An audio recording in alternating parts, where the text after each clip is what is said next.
চন্দননগর মহকুমা হাসপাতালে অপারেশন থিয়েটারে আগুন। আজ সকালবেলায় হঠাৎই চন্দননগর মহকুমা হাসপাতালের অপারেশন থিয়েটারের 2তে হঠাৎ আগুন লেগে যাওয়াকে কেন্দ্র করে চাঞ্চল্য ছড়িয়ে পড়ে গোটা হাসপাতাল চত্বর জুড়ে। হাসপাতাল সূত্রের খবর, আগুনের তীব্রতা এতটাই ছিল যে অপারেশন থিয়েটারের 2-এর যথেষ্ট ক্ষতি হয়।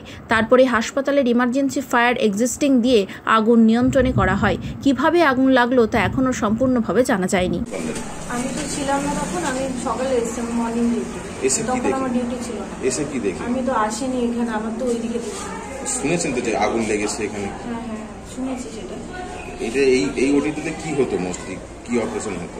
সমস্ত রকম অপারেশনই হতো। গাইনি হয় এখানে? হ্যাঁ। এইটা তো যথেষ্ট ভয়ঙ্কর একটা কাণ্ড যে এখানে অক্সিজেন থাকে, সব রকম যে কোনো কিছু একটা বড় মুহূর্তে হয়ে যেতে পারতো একটা দুর্ঘটনা। কি বলবেন, মানে কি থেকে লাগলো, কি মনে করছেন? আমি কি থেকে লাগলো, কখন লাগলো এই জিনিসটা? সকাল থেকে লেগেছে, এখন ইংলিশও শুনছে না হাসপাতালের ভিতরে সকালে তখন কি ওটি চলছিল? ভিতরে কেউ ছিল? তখন এখানে পুরো অন্ধকার, কিছুই দেখতে পাই না। কখন কিসে থেকে আগুনটা লাগলো? আগুনটা এই ভেতর থেকেই লেগেছে। কোনখানে অপারেশন? এই ঘরে অপারেশন থিয়েটার। অপারেশন থিয়েটার এটা কত নম্বর? এই তো কি করে লেগেছে কিছু জানতে এবার পারছি? কি করে লেগেছে এখন তো আমরা ইলেকট্রিশিয়ান, আমরা এই দেখছি সব। তো পুরো তো দেখা গেছে ভস্মীভূত হয়েছে। হ্যাঁ, তো কি বুঝলেন, কি করে আগুনটা নেভালেন, কি করে আগুনটা নেভালেন? আগুন ফায়ার ব্রিগেডে ফেলে গিয়েছে।